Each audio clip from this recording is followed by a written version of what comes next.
இன்றைய முக்கிய நிகழ்வுகள். புதுச்சேரியில் மீண்டும் ஆட்சி அமைக்கும் தேசிய ஜனநாயக கூட்டணி 5வது முறையாக முதலமைச்சராக பதவி ஏற்க உள்ளார் ரங்கசாமி. தேர்தல் வெற்றி, அமைச்சரவையில் யார் யாருக்கு இடம்? என்ஆர் காங்கிரஸ், பாஜக தனித்தனியாக ஆலோசனை.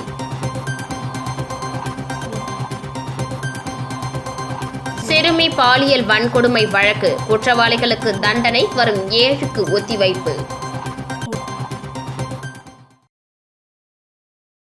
புதுச்சேரியில் தேசிய ஜனநாயக கூட்டணி பெரும்பான்மையான இடங்களில் வெற்றி பெற்றதால் மீண்டும் முதலமைச்சராக ரங்கசாமி 5வது முறை பதவியேற்க உள்ளார்.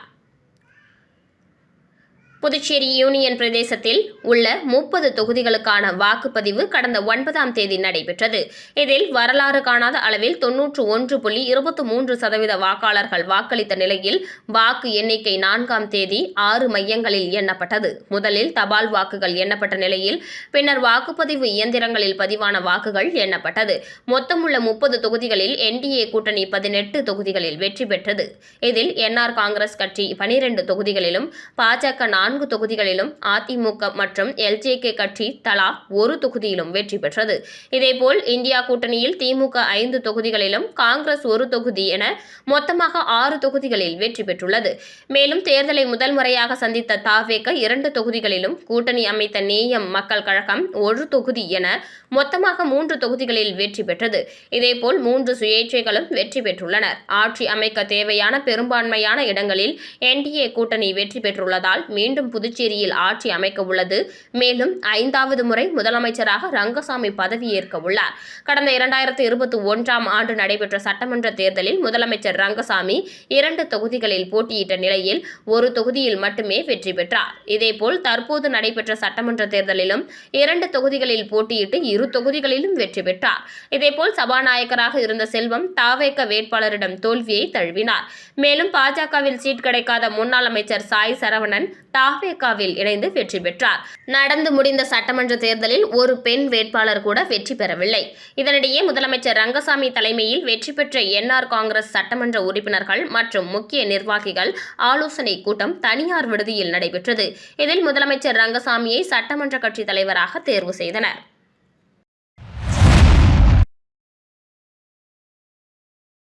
புதுச்சேரியில் கடந்த 2024ஆம் ஆண்டு மார்ச் மாதம் 5ஆம் வகுப்பு பயிலும் 9 வயது சிறுமியை கடத்தி சென்று பாலியல் வன்கொடுமை செய்து கொடூரமாக கொலை செய்யப்பட்ட வழக்கில் குற்றவாளி என குற்றம் சாட்டப்பட்ட வாலிபருக்கு இன்று தண்டனை விவரங்கள் தெரிவிக்கப்படும் என கூறப்பட்ட நிலையில் தீர்ப்பின் முழு விவரங்கள் வருகின்ற 7ஆம் தேதி வழங்கப்படும் என அரசு தரப்பு வழக்கறிஞர் தகவல் தெரிவித்துள்ளார். புதுச்சேரி முத்தியால்பேட்டை சோலை நகரை சேர்ந்த 5ஆம் வகுப்பு படித்த 9 வயது சிறுமி கடந்த 2024ஆம் ஆண்டு மார்ச் 2ஆம் தேதி வீட்டின் அருகே விளையாடிக் கொண்டிருந்த போது திடீரென மாயமானார். 2 நாட்களுக்கு பின் அருகே உள்ள வாய்க்காலில் கை கால்கள் கட்டப்பட்டு போர்வையால் சுற்றப்பட்ட நிலையில் பிணமாக மீட்கப்பட்டார். இச்சம்பவம் புதுச்சேரியை மட்டுமின்றி ஒட்டுமொத்த நாட்டையும் உலுக்கியது. புதுச்சேரி முழுவதும் குற்றவாளிகளுக்கு மரண தண்டனை வழங்க வேண்டும் என வலியுறுத்தி பல்வேறு கட்ட போராட்டங்கள் நடைபெற்ற நிலையில் முத்தியால்பேட்டை போலீசார் வழக்கு பதிவு செய்து அதே பகுதியைச் சேர்ந்த கருணாஸ், விவேகானந்தன் ஆகியோரை போக்சோ வழக்கில் கைது செய்து போலீசார் நடத்திய விசாரணையில் இருவரும் சேர்ந்து சிறுமியை கடத்தி சென்று விவேகானந்தன் வீட்டில் வைத்து பாலியல் வன்கொடுமை செய்துள்ளனர். அப்போது சிறுமி மயங்கி விழுந்துள்ளார். இதனால் அவரை கொலை செய்து மூட்டையில் கட்டி சாக்கடையில் வீசியிருப்பது அவர்களது வாக்குமூலத்தில் தெரியவந்தது. இதனைத் தொடர்ந்து இவ்வழக்கு தொடர்பாக 500 பக்க குற்றப்பத்திரிகையை போலீசார் தாக்கல் செய்தனர். இதில் சிறையில் அடைக்கப்பட்டிருந்த விவேகானந்தன் கடந்த ஆண்டு செப்டம்பரில் கழிவறையில் தூக்கு போட்டு தற்கொலை செய்து கொண்டார். இந்த நிலையில் இவ்வழக்கு கடந்த 2 ஆண்டுகளாக புதுச்சேரி போக்சோ விரைவு நீதிமன்றத்தில் நடைபெற்று வந்த நிலையில் இந்த வழக்கில் குற்றம் சாட்டப்பட்ட வாலிபர் காக்கா என்கிற கருணாஸ் குற்றவாளி என போக்சோ விரைவு நீதிமன்ற நீதிபதி சுமதி கடந்த 30ஆம் தேதி தீர்ப்பளித்திருந்தார். மேலும் தீர்ப்பு குறித்த இருதரப்பு வாதங்களும் இன்று நடைபெறும் என்றும் தீர்ப்பின் முழு விவரங்கள் இன்று அறிவிக்கப்படும் என தெரிவிக்கப்பட்டது. இந்த நிலையில் இன்று அரசு தரப்பு வழக்கறிஞர் பச்சையப்பன் இவ்வழக்கு தொடர்பாக ஆஜராகி வழக்கின் முக்கிய சாராம்சங்களை எடுத்து வைத்து அதிகபட்ச தண்டனையாக குற்றவாளி கருணாசுக்கு மரண தண்டனை விதிக்க வேண்டும் என வாதிட்ட நிலையில் குற்றவாளியின் பின்னணி குறித்து முழு அறிக்கை அரசு அளித்த பின்னர் தீர்ப்பு வருகின்ற 7ஆம் தேதி வழங்கப்பட உள்ளதாக அரசு தரப்பு வழக்கறிஞர் தகவல் தெரிவித்துள்ளார்.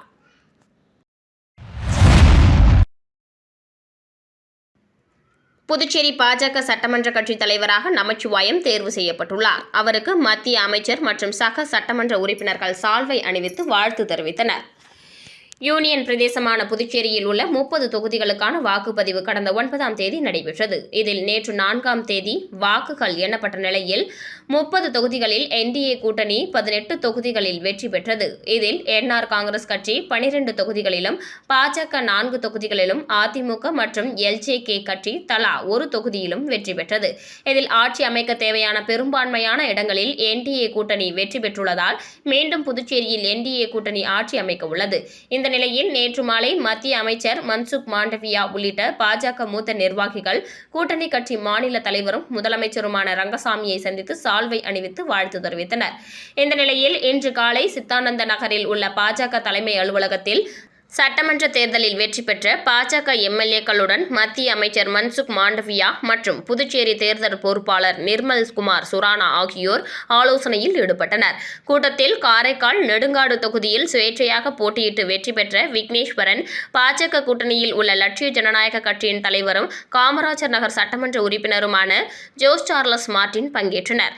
கூட்டத்தில் பாஜக சட்டமன்ற தலைவரை தேர்ந்தெடுப்பது, அமைச்சரவையில் அங்கம் வகிப்பது குறித்து ஆலோசனை நடைபெற்றது. ஆலோசனைக்கு பிறகு பாஜக சட்டமன்ற கட்சி தலைவராக நமச்சிவாயம் தேர்வு செய்யப்பட்டுள்ளார். அவருக்கு மத்திய அமைச்சர், பொறுப்பாளர் மற்றும் சக சட்டமன்ற உறுப்பினர்கள் சால்வை அணிவித்து வாழ்த்து தெரிவித்தனர். புதுச்சேரியில் நடந்து முடிந்த சட்டமன்ற தேர்தலில் வாக்கு எண்ணிக்கை நிறைவு பெற்ற நிலையில் மீண்டும் தேசிய ஜனநாயக கூட்டணி ஆட்சியை தக்கவைத்துள்ளது. புதுச்சேரியில் உள்ள 30 சட்டமன்ற தொகுதிகளுக்கும் ஒரே கட்டமாக கடந்த ஏப்ரல் 9ஆம் தேதி தேர்தல் நடைபெற்றது. இதனையொட்டி பதிவான வாக்குகள் எண்ணும் பணியானது நேற்று நடைபெற்றது. இதில் என்ஆர் காங்கிரஸ் போட்டியிட்ட 16 தொகுதிகளில் 12 இடங்களிலும், பாஜக போட்டியிட்ட 10 தொகுதிகளில் 4 இடங்களிலும் வெற்றி பெற்றன. இதேபோல் கூட்டணியில் உள்ள அதிமுக, லாஜக ஆகியவை தலா ஒரு தொகுதிகளில் வெற்றி பெற்றன. இதனையடுத்து ஆட்சி அமைக்க தேவையான 17 இடங்களுக்கு மேல் இந்த கூட்டணி பெற்றுள்ளதால் புதுச்சேரியில் மீண்டும் தேசிய ஜனநாயக கூட்டணி அரசு அமைவது உறுதியாகியுள்ளது. லட்சிய ஜனநாயக கட்சியின் தலைவர் ஜோஸ் சார்லஸ் மார்டின் அபாரமான வெற்றியை பதிவு செய்துள்ளார். இந்த வெற்றி இமாலய வெற்றி என அரசியல் வட்டாரங்களில் குறிப்பிடப்படுகிறது. இந்த வெற்றியை தொடர்ந்து அவர் தொகுதி மக்களை நேரடியாக சந்தித்து நன்றிகளை தெரிவித்தார். குறிப்பாக தனது கட்சியின் சின்னமான தர்பூசணிக்கு வாக்களித்து வெற்றி பெற செய்த பொதுமக்களுக்கு மனமார்ந்த நன்றி கூறினார். மக்களின் ஆதரவே தனது வெற்றிக்கு காரணம் எனவும், அவர்களின் நம்பிக்கையை நிறைவேற்றும் வகையில் செயல்படுவேன் என்றும் உறுதியளித்தார். அவரது வருகையையொட்டி காமராஜ் நகர் தொகுதி முழுவதும் கொண்டாட்ட களமாக மாறியது. பட்டாசுகள் வெடித்தும், வான வேடிக்கைகள் ஒளிர்ந்தும், மேலதாளங்களின் ஒளியுடன் பகுதி முழுவதும் திருவிழா சூழல் நிலவியது. ஆதரவாளர்கள் மற்றும் பொதுமக்கள் மலர்கள் தூவியும், மாலைகள் அணிவித்தும் அவரை உற்சாகமாக வரவேற்றனர். மேலும் மக்களின் மகிழ்ச்சியை பகிர்ந்து கொள்ளும் வகையில் இனிப்புகள் வழங்கப்பட்டன. இளைஞர்கள் முதல் மூத்த குடிமக்கள் வரை அனைவரும் திரண்டு வந்து தங்கள் ஆதரவை வெளிப்படுத்தியதுடன் அவரது வெற்றியை பெருமையுடன் கொண்டாடினர். இந்த வெற்றி புதுச்சேரி அரசியல் தளத்தில் ஒரு புதிய சாதனையாகவும், காமராஜ் நகர் தொகுதி மக்களின் ஒருமித்த ஆதரவின் பிரதிபலிப்பாகவும் பார்க்கப்படுகிறது. மக்கள் எதிர்பார்ப்புகளை நிறைவேற்றும் வகையில் அவர் மேற்கொள்ளும் அடுத்த நடவடிக்கைகள் மீது அனைவரின் கவனமும் திரும்பியுள்ளது.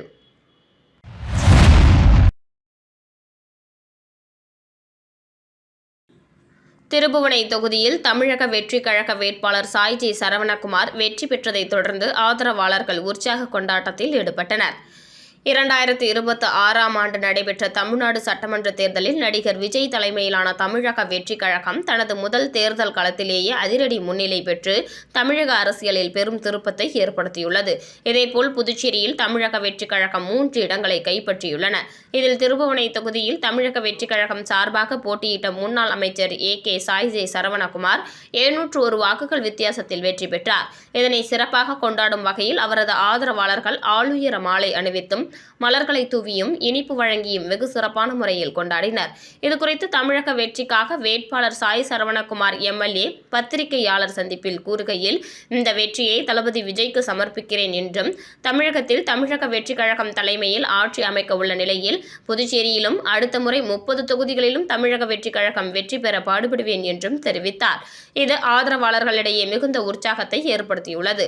இதனைத் தொடர்ந்து தமிழக வெற்றிக்காக வேட்பாளர் சாய் சரவணகுமார் எம்எல்ஏ எம்எல்ஏ வெற்றி பெற்றதைத் தொடர்ந்து தளபதி விஜய் அழைப்பின் பேரில் பனையூருக்கு வெற்றி கனியோடு சென்றுள்ளார். மேலும் சென்னை, கோவை உள்ளிட்ட தமிழகத்தின் பல்வேறு பகுதிகளிலும் பெங்களூரு போன்ற வெளிமாநில தமிழர் பகுதிகளிலும் தாவேக ஆதரவாளர்கள் விஜயின் படங்கள் மற்றும் கட்சியின் கொடிகளுடன் திரண்டு கொண்டாட்டங்களில் ஈடுபட்டுள்ளனர். தொண்டர்கள் பலர் தாவேகவின் வெற்றியை கொண்டாடும் வகையில் உணர்ச்சி பூர்வமாக பல்வேறு செயல்களில் ஈடுபட்டு வருகின்றனர் என்பது குறிப்பிடத்தக்கது.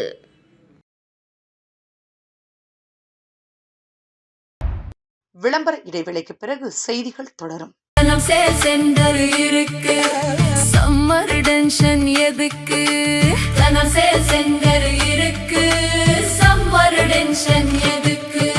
தனம்ல ஏசி வாங்கி சம்மரை சில் பண்ணுங்க. தனம் சேல் சென்டர், காமராஜ் சாலை, பாண்டிச்சேரி. செய்திகள் தொடர்கின்றன. களித்தீர்த்தால்குப்பம் பெருந்தலைவர் காமராஜர் கலைக்கல்லூரியின் ஆபரேஷன் சிந்தூர் வெற்றி தினம் 1ஆம் ஆண்டு அனுசரிப்பு நிகழ்ச்சி நடைபெற்றது. புதுச்சேரி மாநிலம் மதகடிப்பட்டு அருகே களித்தீர்த்தால்குப்பம் பெருந்தலைவர் காமராஜர் கலைக்கல்லூரியில் ஆபரேஷன் சிந்தூர் வெற்றி தினம் 1ஆம் ஆண்டு அனுசரிப்பு நிகழ்ச்சி கல்லூரி வளாகத்தில் நடைபெற்றது. இந்த நிகழ்ச்சியில் கல்லூரியின் முதல்வர் லெப்டினல் கதிரவேல் தலைமை தாங்கினார். சிறப்பு விருந்தினராக தேசிய மாணவர் தரைப்படை பிரிவு கமாண்டர் அதிகாரி மோகந்தி கலந்து கொண்டு ஆபரேஷன் சிந்தூர் போரில் வீரர்கள் வெற்றி கண்ட செயல்களை விளக்கி, போர்களில் தீவிரமாக நம் இந்திய ஏர்போர்ஸ் வீரர்கள் துல்லியமாக இலக்குகளை தாக்கி செயல்பட்டு வெற்றிகரமாக ஆபரேஷன் சிந்தூரை வீரர்கள் முடித்தனர் என்று கூறினார். அதனைத் தொடர்ந்து தேசிய தரைப்படை மாணவர்களின் அணிவகுப்பு மரியாதை செய்யப்பட்டது. இந்த நிகழ்ச்சியில் இளநிலை அதிகாரி அசோக், பயிற்சியாளர் அம்பலவாணன், பாலகிருஷ்ணன், கல்லூரியின் பல்வேறு துறைகளை சேர்ந்த தலைவர்கள், பேராசிரியர்கள், தேசிய மாணவர் தரைப்படை மாணவர்கள், கல்லூரி மாணவர்கள் என பலர் கலந்து கொண்டனர். நிகழ்ச்சியின் முடிவில் தேசிய மாணவர் தரைப்படை பிரிவு மாணவர் தினேஷ் அனைவருக்கும் நன்றி கூறினார். தேர்தல் களத்தில் பணியாற்றிய அனைவருக்கும் மற்றும் வாக்களித்த பொதுமக்கள் அனைவருக்கும் கார்த்திகேயன் எம்எல்ஏ நன்றி தெரிவித்தார். ஊசுடு சட்டமன்ற தொகுதியில் தேர்தல் பணியாற்றிய கட்சியினருக்கு கார்த்திகேயன் எம்எல்ஏ நன்றி தெரிவித்துள்ளார். இதுகுறித்து பத்திரிகையாளர் சந்திப்பில் பேசுகையில், ஊசுடு சட்டமன்ற தொகுதியில் கடந்த 9ஆம் தேதி நடந்த சட்டசபை தேர்தலில் சிறப்பாக பணியாற்றிய இந்திய கூட்டணி அணி நிர்வாகிகளுக்கும், சமூக வலைதள தன்னார்வலர்கள், ஓட்டுச்சாவடி முகவர்கள், பிரதிநிதிகள், பொதுமக்கள் உள்ளிட்ட அனைவருக்கும் நன்றியை தெரிவித்துக் கொள்கிறேன்.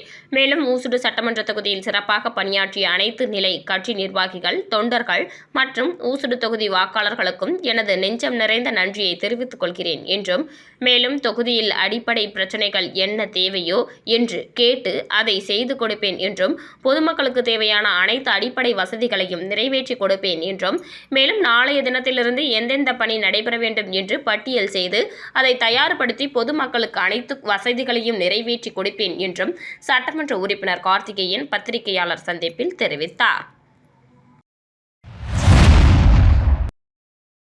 கிளியனூர் கிராமத்தில் திருக்கோவில் கொண்டு எழுந்தருளி இருக்கும் அருள்மிகு ஸ்ரீ பூரணி ஸ்ரீ புஷ்கலா சமேத ஸ்ரீ முத்து மண்டப ஐயனாரப்பன் திருக்கல்யாணம் மிக சிறப்பான முறையில் நடைபெற்றது. விழுப்புரம் மாவட்டம் வானூர் வட்டம் கிளியனூர் கிராமத்தில் திருக்கோவில் கொண்டு எழுந்தருளி இருக்கும் அருள்மிகு ஸ்ரீ பூரணி ஸ்ரீ புஷ்கலா சமேத ஸ்ரீ முத்து மண்டப ஐயனாரப்பன் திருக்கல்யாணம் மிக சிறப்பான முறையில் நடைபெற்றது. இதில் திருக்கல்யாணத்தில் உள்ள அருள்மிகு ஸ்ரீ பரமேஸ்வரன் ஸ்ரீ மகாவிஷ்ணு திருதியை குமாரனாக தோன்றிய சிரஞ்சீவி ஸ்ரீ முத்து மண்டப ஐயனாரப்பன் சுவாமிக்கும், வேள்விநாதன் வெள்ளையம்மாள் இவர்களின் குமாரத்திகளுமான சௌபாக்கியவதிகளுமான ஸ்ரீ பூரணி ஸ்ரீ புஷ்கலா என்கிற கன்னிகைகளுக்கும் திருக்கல்யாண வைபவம் இன்று வெகு சிறப்பான முறையில் நடைபெற்றது. இதில் கிராம மக்கள் மற்றும் குலதெய்வ வழிபாட்டாளர்கள் அனைவரும் வருகை தந்து திருக்கல்யாண வைபவத்தினை நடத்தி வைத்தனர். இந்த நிகழ்ச்சியில் ஸ்ரீ பிரம்மதேவன், ஸ்ரீ சரஸ்வதி, ஸ்ரீ மகாவிஷ்ணு, ஸ்ரீ லட்சுமி தேவி, ஸ்ரீ சிவன், ஸ்ரீ பார்வதி முன்னிலை வகித்தனர். இந்த நிலையில் தொடர்ந்து மாலை 5 மணிக்கு மேல் சுவாமி மின் அலங்காரத்துடன் வீதி உலா நடைபெற்றது. நிகழ்ச்சிக்கான ஏற்பாட்டினை குலதெய்வ வழிபாட்டாளர்கள் மற்றும் கிளியனூர் கிராம பொதுமக்கள் வெகு சிறப்பான முறையில் செய்திருந்தனர். விழாவில் கலந்து கொண்ட பொதுமக்கள் அனைவருக்கும் அறுசுவை அன்னதானம் வழங்கப்பட்டது. வில்லியனூர் தொகுதியின் சட்டமன்ற உறுப்பினராக தேர்ந்தெடுக்கப்பட்ட என்ஆர் காங்கிரஸ் பிரமுகர் ரவிக்குமாரை வில்லியனூர் தொகுதி அனைத்து பெந்தகோஸ்தே கிறிஸ்தவ போதகர்கள் இணைந்து நேரில் சந்தித்து வாழ்த்து தெரிவித்தனர். நடைபெற்ற சட்டமன்ற தேர்தலில் புதுச்சேரி மாநிலத்தில் தேசிய ஜனநாயக கூட்டணி வெற்றி பெற்று ஆட்சியை கைப்பற்றியது. இதில் புதுச்சேரி மாநில சட்டமன்ற தேர்தலில் வெள்ளியனூர் தொகுதியின் சட்டமன்ற உறுப்பினராக தேர்ந்தெடுக்கப்பட்ட என்ஆர் காங்கிரஸ் பிரமுகர் ரவிக்குமார் வெள்ளியனூர் தொகுதி அனைத்து பெந்தகோஸ்தே கிறிஸ்தவ போதகர்கள் இணைந்து நேரில் சந்தித்து பொன்னாடை போர்த்தி வாழ்த்துக்கள் கூறி மகிழ்ச்சியை தெரிவித்து ஆசீர்வதித்து ஜெபிக்கப்பட்டது. இதில் போதகர்கள் ஆரோக்கியதாஸ், ரகு சாலமன், சுந்தர்ராஜன், ஜார்ஜ் கிறிஸ்துதாசன், காமராஜ், பலிசிப் சிவஞானம் மற்றும் சகரியா, ராஜு, மார்டின் ராஜ் உட்பட பலர் கலந்து கொண்டனர். காமராஜ் நகர் தொகுதியில் ஜோஸ் சார்லஸ் மார்டின் அபார வெற்றி. புதுச்சேரி மாநிலம் காமராஜ் நகர் தொகுதியில் நடைபெற்ற சட்டமன்ற தேர்தலில் லட்சிய ஜனநாயக கட்சி தலைவர் ஜோஸ் சார்லஸ் மார்டின் அபார வெற்றி பெற்றார். அவர் மொத்தம் 10,205 வாக்குகள் வித்தியாசத்தில் தன்னை எதிர்த்து போட்டியிட்ட காங்கிரஸ் வேட்பாளரை தோற்கடித்து வெற்றி கொடி நாட்டினார். ஆரம்பம் முதலே முன்னிலை வகித்த அவர் இறுதி சுற்று வரை அந்த முன்னிலையை தக்க வைத்துக் கொண்டு இந்த வெற்றியை பெற்றார். ஜோஸ் சார்லஸ் மார்டின் தெளிவான ஆதரவுடன் முன்னிலை பெற்று வெற்றி பெற்றது குறிப்பிடத்தக்கது. இந்த வெற்றி மூலம் லட்சிய ஜனநாயக கட்சி புதுச்சேரி அரசியலில் புதிய சக்தியாக உருவெடுக்கிறது. வெற்றிக்கு பின்னர் தமக்கு ஆதரவு அளித்த மக்களுக்கு ஜோஸ் சார்லஸ் மார்டின் நன்றி தெரிவித்தார்.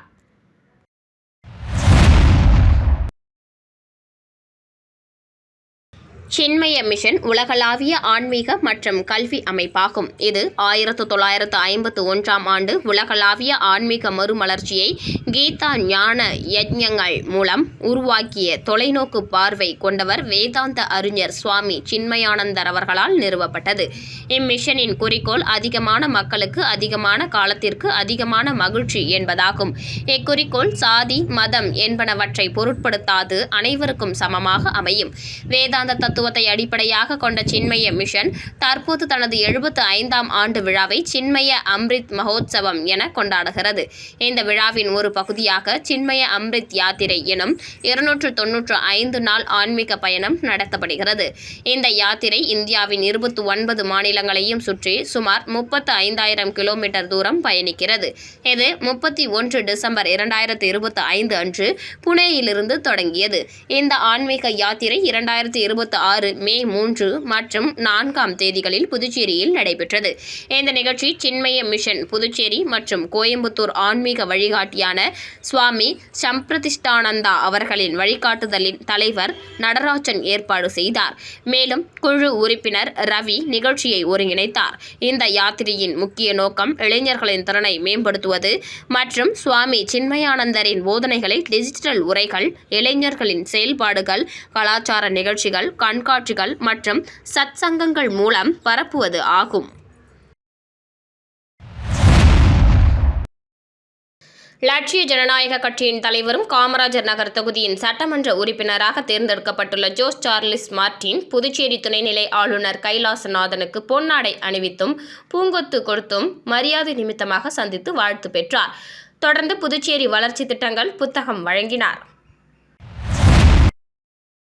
கூடப்பாக்கம் திரு சின்ன கைலாயத்தில் சித்ரா பௌர்ணமி நாளில் திருவாசக முற்றோதுதல் நிகழ்ச்சியில் திரளான பக்தர்கள் பங்கேற்று சுவாமி தரிசனம் செய்தனர். உலகின் ஒரே சின்ன கைலாயமாகிய புதுச்சேரி கூடப்பாக்கம் திரு சின்ன கைலாயத்தில் சித்ரா பௌர்ணமி நாளினை முன்னிட்டு காலை முதல் மாலை வரை திருவாசக முற்றோதுதல் நிகழ்ச்சியும் மதியம் அடியார்கள் அனைவருக்கும் அறுசுவை அன்னதானமும், அதனைத் தொடர்ந்து புதுச்சேரி சிவ அம்மையப்பர் அறக்கட்டளையின் ACT அம்மையப்பர் படைப்பாளர் குழு சார்பாக 63 நாயன்மார்கள் வரிசை சாதனை நாடக நிகழ்ச்சியின் 10வது நாடகமாக சிறு தொண்ட நாயனார் நாடகம் நடைபெற்றது. தொடர்ந்து மாலை சின்ன கைலாய மலைக்கும் மார்க்கண்டேஸ்வரருக்கும் குட்டி பாலாம்பிகைக்கும் அபிஷேக ஆராதனை நடைபெற்று அனைவருக்கும் அருள் உணவு, அருள் திருநீறு, அருள்கொடை வழங்கப்பட்டது. மேலும் சின்ன கைலை சிவஞானியர் கூறும் பொழுது, இந்த கோடை விடுமுறை நாளில் திரு சின்ன கைலாயம் அனைத்து நாட்களிலும் பகல் முழுவதும் இரவு 10 மணி வரையிலும் திறந்திருக்கும் என்றும், வாழ்க்கையில் ஒரு முறையேனும் வந்து கைலாயத்தை தரிசிப்பவர்களுக்கு பிறவி துன்பம் நீங்கி இம்மையில் இன்ப வாழ்வும் மறுமையில் பேரின்ப வாழ்வும் கிடைக்கும் என்று அவர் கூறினார்.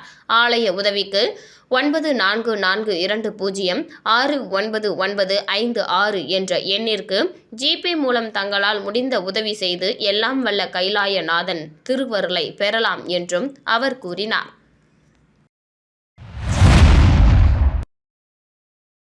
புதுச்சேரி அரியாங்குப்பம் சிவகாமி நகர் கோட்டைமேடு பகுதியில் அமைந்துள்ள ஸ்ரீ வடவாக்கனி மாரியம்மன் ஆலயத்தில் சித்ரா பௌர்ணமி அன்று வெகு விமரிசையாக விளக்கு பூஜை நடைபெற்றது. இதில் 200க்கும் மேற்பட்ட பெண்கள் கலந்து கொண்டு அம்மனின் அருளை பெற்று விழாவினை சிறப்பித்தனர். புதுச்சேரி அரியாங்குப்பம் சிவகாமி நகர் கோட்டைமேடு பகுதியில் அமைந்துள்ள ஸ்ரீ வடவாக்கினி மாரியம்மன் ஆலயத்தில் சித்ரா பௌர்ணமி அன்று மாலை 4 மணி அளவில் ஏகங்கள் செய்து பௌர்ணமி பூஜை நடைபெற்றது. அதனைத் தொடர்ந்து சித்ரா பௌர்ணமி சிறப்பு நிகழ்ச்சியாக அம்மன் கோவிலில் விளக்கு பூஜை நடைபெற்றது. இதில் 200க்கும் மேற்பட்ட பெண்கள் கலந்து கொண்டனர். மேலும் இந்த விழாவில் பயிர்களை வைத்து அக்னி யாகம் செய்து விளக்கு பூஜை மந்திரங்கள் முழங்க வெகு விமரிசையாக நடைபெற்றது. இதில் கலந்து கொண்ட பெண்களுக்கு திருவிளக்கு பூஜை நன்மைகளை பற்றி குருக்கள் எடுத்துரைத்தார்.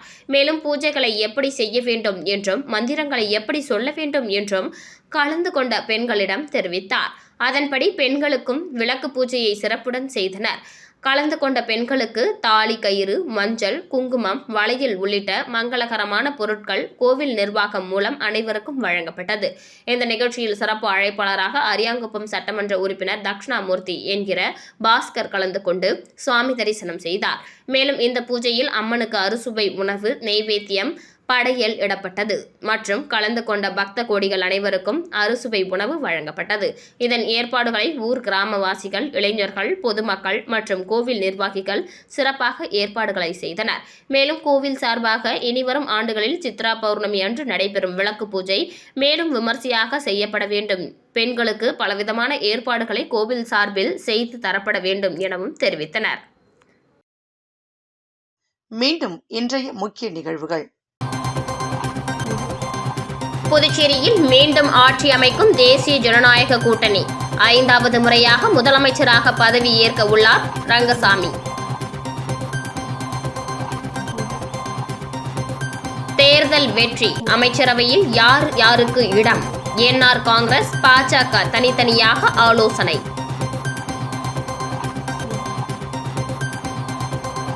சிறுமி பாலியல் வன்கொடுமை வழக்கு, குற்றவாளிகளுக்கு தண்டனை வரும் 7க்கு ஒத்திவைப்பு.